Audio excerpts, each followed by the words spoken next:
வாங்க டேஸ்டியான வெஜிடபிள் சேமியா எப்படி செய்கிறதுன்னு பார்க்கலாம்.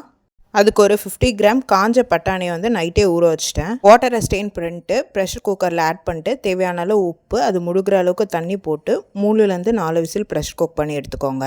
வானலில் 2 டேபிள் ஸ்பூன் கடலை எண்ணெய் காஞ்ச உடனே 1 டீஸ்பூன் கடுகு, 1/2 டீஸ்பூன் ஜீரகம் போட்டு பொரிய விடுங்க. கடுகு ஜீரகம் பொரிஞ்ச உடனே நம்ம ஃபைனாக சாப் பண்ணி வச்சுருக்க 3 வெங்காயம், 3 கேரட் ஆட் பண்ணிக்கோங்க. நம்ம 2 பேக்கெட் சேமியா செய்ய போகிறோம். அதுக்கு 6 பச்சை மிளகா, 2 இனுக்கு கருவேப்பிலை ஆட் பண்ணி சாட்டே பண்ணுங்கள். வெங்காயம் கண்ணாடி பதம் வந்தோடனே நம்ம குக் பண்ணி வச்சுருக்க பீஸோட தண்ணியும் மெஷர்மெண்ட்டுக்கு எடுத்துக்கோங்க. 800 ml தண்ணி சேர்த்துருக்கோம் 2 பேக்கெட் சேமியாக்காக.